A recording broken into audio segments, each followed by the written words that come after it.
Let's kick off the Four Nations break with some player reviews, starting with our forwards, but more specifically, our young guns.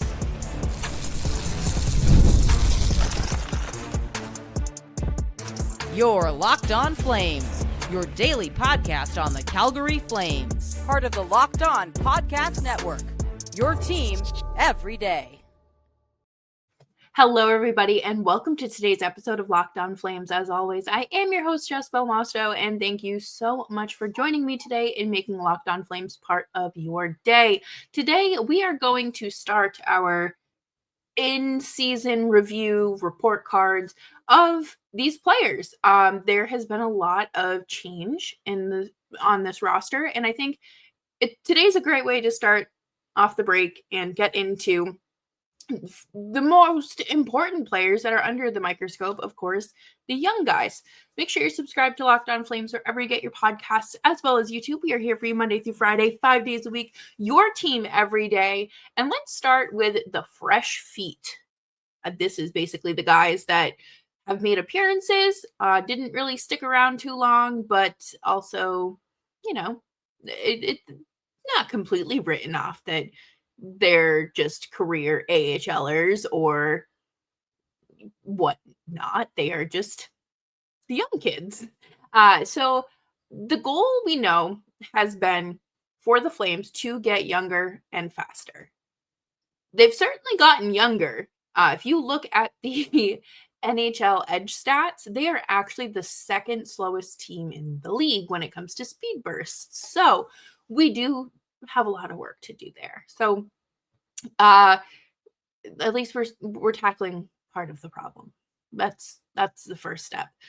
Sam Honzek started off the season with the Flames rather than the Wranglers. Sam Honzek was first round draft pick last, I guess technically 2023. And a lot of people questioned that draft pick because there were some other players still left at that point, and did it make sense to draft another forward that didn't have the skill set that more so fit what the Flames were looking, according to his draft profile and the scouting reports, of course. I think that he started off pretty good, and then just like everyone else, he kind of just plateaued, and sending him back to the AHL was the right move. I think that really there's only so much you can do. He was injured quite a bit last season when he played in the WHL. So I understand, it's not always, a situation where they stick at their first NHL stint. Like, not everyone can be like Pospisil and Zary in that situation. Of course, you're trying to integrate these players, and you have to figure out who's the best fit, when is the right time, and it just made a lot of sense to have him in the AHL with the Wranglers, and he's doing fairly well. I think that this is another situation where you have to go slow and steady. You don't want to jump the gun on anything. You aren't going to put him in a position to succeed. It's kind of just like setting him up for failure. Or not just him specifically, but any player that isn't necessarily ready to make those strides. Rory Kearns is my next player here, and this drives me nuts. He deserved more than just 5 games. He should have been up with the Flames longer and playing. I understand that, he's not necessarily a fourth liner, but you need to start integrating him somewhere. And that third and fourth line seemed to be kind of where he could start. And why would you not keep up a young center who you haven't had any chance? This was his first shot at the NHL, and he deserved that shot earlier this season and even parts of last year. So I don't really know what the holdup is. I don't know what more you need to see in him. He has he had 4 assists in those 5 games. Him and Jacob Pelletier had great chemistry. Obviously, not the situation anymore, but there is room for Kearns on this team. And I don't want the Flames to let it slip away. He's due for an extension at the end of this season. UFA, I believe. So the Flames just can't write him off. He would be a fantastic addition, and I want to see him playing more. I'm not saying he needs to play every game, but you can't have Michael Backlund being your time on ice leader. You can't. You need to change something, and I want to see the Flames really push forward. They keep talking about how they're going to be aggressive at the deadline. Why don't you look within the house first? You don't need to go out. Shop at home. Shop from home. Because there are young, talented players that you could integrate into your system and not have to give them up and, use your draft picks and your prospects that you have collected that have been criticized, I would say, is the right word. I just don't want to see the Flames walk away, thinking they've seen everything a player can give them when that's not the case. And I hope Kearns gets a second shot this year because 5 games doesn't really tell you much. I want to see more. But coming up next, we are going to dive into 2 fantastic players that I just will never shut up about, and that is Connor Zary and Matt Coronato coming up here next on Locked On Flames.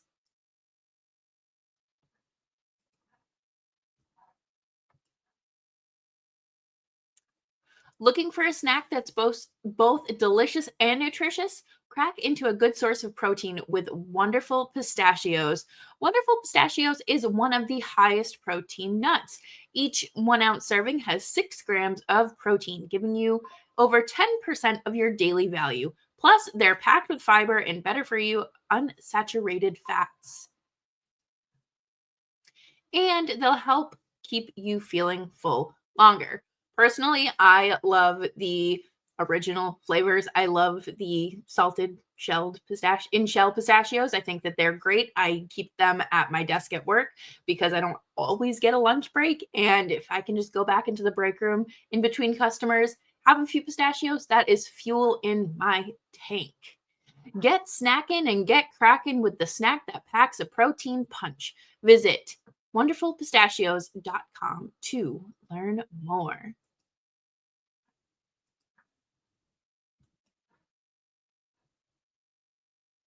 Thanks everyone for hanging out with me today on Locked On Flames. Make sure you're following me wherever you get your podcasts and on YouTube as well. We're here for you Monday through Friday, 5 days a week. Your Calgary Flames every day. And it's refreshing talking about 2 young players that, have proved themselves. I am so bummed that Connor Zary has not, he's missed this time due to injury.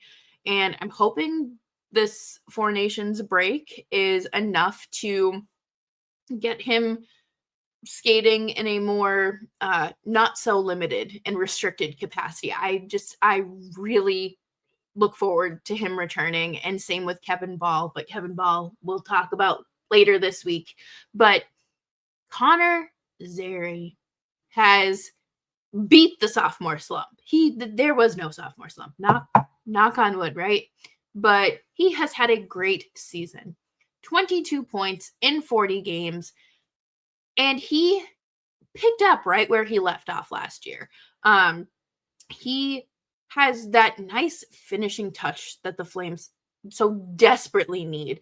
And every time I see him near the front of the net, I feel more secure and more confident in the Flames scoring chance. And he does not quit. He does not give up. He does not take his foot off of the gas, which I feel like we have seen with some other players. But I want to see this for a very long time. I want to see Connor Zary as a Flame when the new doors open, when they cut the ribbon and say, welcome to Scotia Place, or whatever we're calling it. And then some. I want him there lifting the cup when that happens, but we can't get too ahead of ourselves. I just think that he is a great example of what it takes to get to the NHL, and why the hard work and dedication and work ethic is important, because he grinded, played almost 200 NHL games. He suffered injuries, came in during the COVID season. So, the development was a little bit wonky. Missed most of the season 2 years ago, and, called up pretty much at the start of the season last year, and he was ready for it. And that's great. And I'm so happy we've gotten to see that, along with Matt Coronato, who just puts so much, again, another player that puts emphasis on that need to, that hard work. You have to work hard. Nothing is given to you. You earn that roster spot. And he starts the season with the Flames, doesn't make his debut until the 4th game of the season in Edmonton, goes on, is eventually placed, sent down to the AHL. And then he was basically a point per game player down there. And he was called up, and immediately you saw the impact. He wanted to make a point. He wanted to stick around. He wanted to show Ryan Huska and co. that he belonged in this lineup. And he has done just that. He needed to improve on skating, and light years from where he was last year. You see the stamina, you see the strength, you see the consistency with his skating. And I think that that's great, because we know the Flames need to be better skaters. So get that checked off there for you. And he has 30 points in 50 games. That's impressive. I mean, I know it's his first real season with the Flames, consistently in the lineup. And I am very happy to see this, considering last year he ended the season with like 9 points in 34 games. And was not sustainable in the slightest. And I think Matt Coronato brings that level of shooting up to where it should be for the Flames. He is not afraid to shoot the puck. He has a lethal shot, and he has clutch goals. Do I put him in a game breaker category? No, I don't. I think he teeters on it, but I don't look to him consistently when the Flames are down 2-1 and it's in the 3rd period. I don't think he's going to be the one to tie it up. I don't even know if the Flames are going to tie it up, period. However, he did just that in the game against Montreal earlier this season, tied it up in the 3rd period, scored the overtime winner. He has so much potential and is so far ahead of the curve and expected timeline with his development. And I think that him and Zary have been so great. I wanted to see Pelletier, Zary, and Coronato all on the line together. And unfortunately, we're not getting that. But I feel like those two could be great together or separately in the lineup. I think the issue I have with Coronato is not necessarily him. It's where Huska keeps putting him in the lineup. And he did get, a little top line assignment. The Flames played like absolute garbage. So I'm not going to sit here and be a brown noser for anyone. But playing him with players like Backlund and Coleman is not going to put him where he needs to be and where he should be. Having him play with Huberdeau and Kadri is great. We saw what Kadri did with Zary and Pospisil last year, so let's recreate it. Let's do it. Huberdeau is having a fantastic year as well. Huberdeau has looked great with his passes when they're not getting intercepted. And he's had a huge uptick in scoring. So I think that line can work. I really do. Because like the recipe is right there. You have a great center and two great wingers who have chemistry. And I think that this is something we should see more of after the break. And I want to see more of that because I think, any opportunity to generate offense is a fantastic opportunity. And the Flames just have to capitalize on that. And, he can shoot. He has a great eye and a great shot. Something the Flames have been desperately missing. And when he was drafted and when I went through his scouting reports and, watched some film, and I was like, this is it. We have found another Hockey East prodigy. Now, obviously, you're not going to be like Johnny Gaudreau or Noah Hannafin necessarily, but he brings something to the table, which is more than I feel like we're getting from other players. And it's nice to see. So coming up next, we're going to talk about Martin Pospisil and just what is going on. Why is this sophomore slump hitting him as hard as it is? Next on Locked On Flames.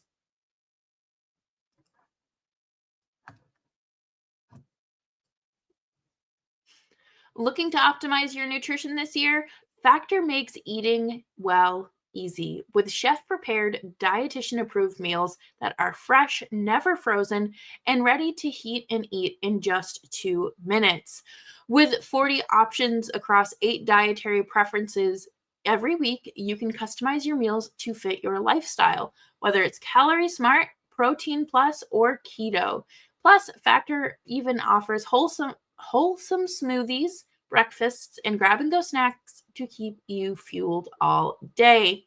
Eat smart with Factor. Get started at factormeals.com/LockedOnNHL 50 off and use code LockedOnNHL 50 off to get 50% off your first box plus free shipping.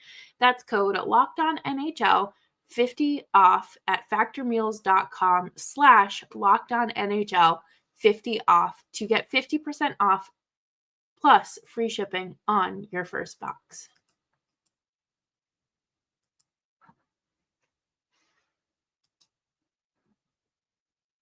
Thanks everyone for making Locked On Flames part of your day, and make sure you're subscribed, and if you feel so inclined to leave a nice little review on iTunes, that would be great, or Spotify. Both go a very long way. Oh, Martin Pospisil. This bums me out. When Martin Pospisil was called up last year, I was shocked. He missed most of the prior season with a concussion. He thought his hockey career was over. He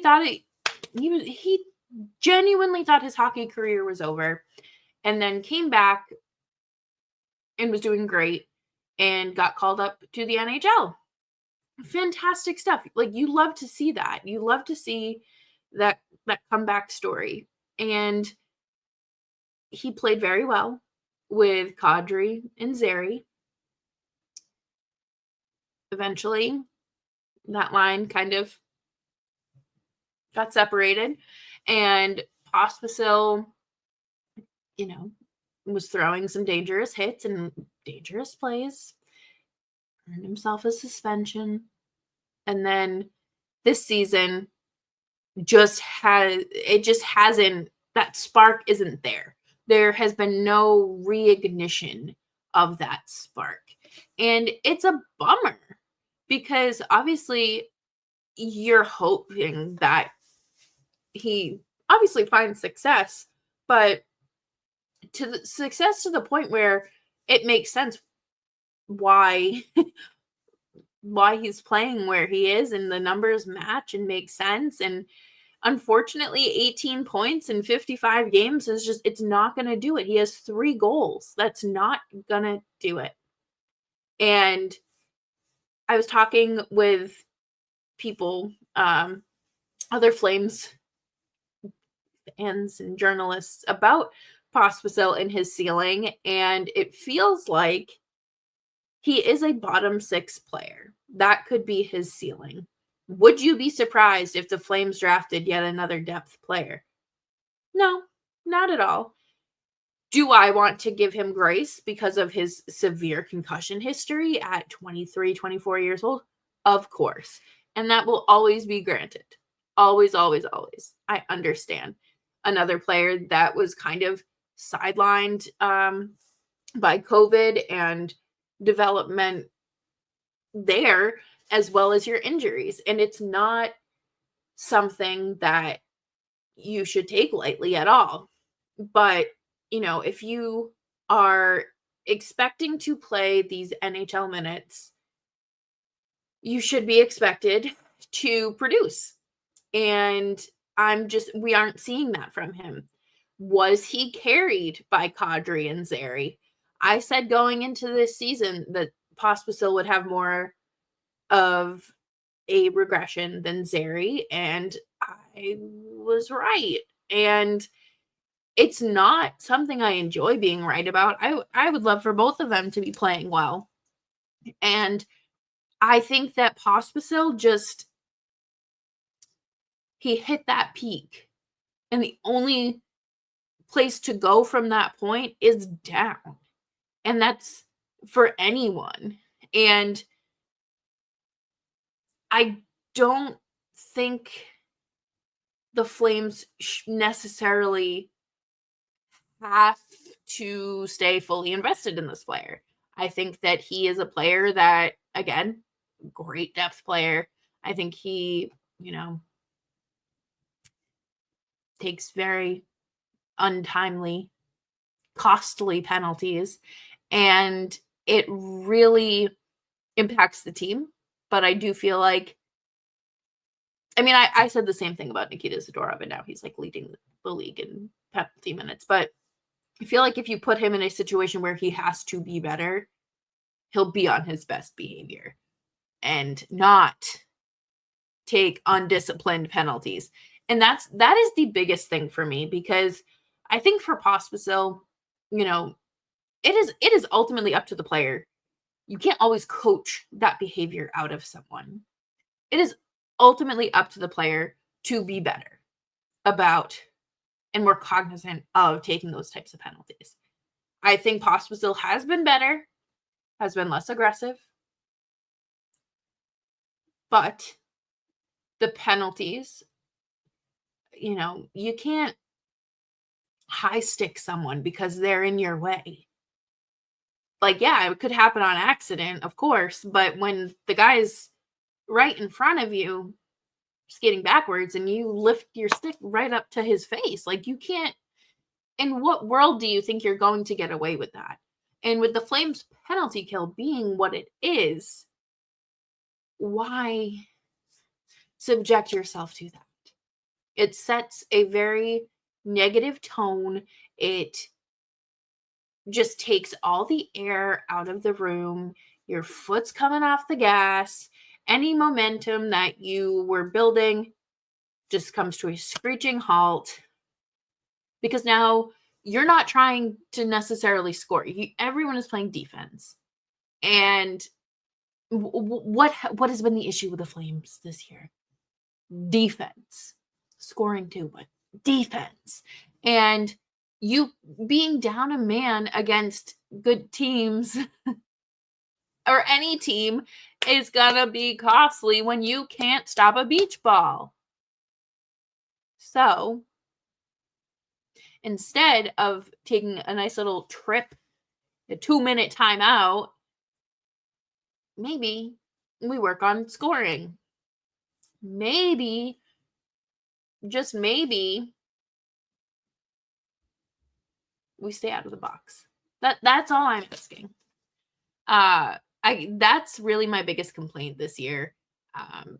Like, obviously the lack of scoring is a concern, but what's more concerning to me is the frequent flyer miles to the penalty box because of how many games they have ultimately cost the Flames. And that game where they, against Vegas, no, it wasn't Vegas, it was Ottawa, where they took 9 penalties. 9 penalties, and like 4 of them were Pospisil. In what world is that like acceptable? Because it's not. I think that, you know, it's gotten a little bit better, but it was the game against the Kraken where it happened again, and it was just kind of like a, oh, well, here we go again moment. And I want to see Pospisil do better. Maybe putting him on a line with Zary would help, or are they gonna potentially just keep him at center? Play him as a wing? Like, I feel like there's a lot of questions surrounding his true role as a Flame. And I do feel like it could be a situation where the Flames do eventually move on from him and not lock him up long term, like I'm sure they're going to do with Zary and Matt Coronato. But that'll do it for me on today's episode of Locked On Flames. Thank you all so much for hanging out with me, and I would love to hear from you in the comments. Please let me know what your thoughts are. Am I, on the right track here, saying that Zary and Kadri kind of carried Pospisil? Do you see the Flames locking Coronato and Zary up long term? And who are some young players you hope to see either this year or next year? And make sure you're subscribed wherever you get your podcasts, as well as YouTube. We're here for you Monday through Friday, 5 days a week, your Calgary Flames every day. And I will see you all tomorrow as we continue to work through our forward group.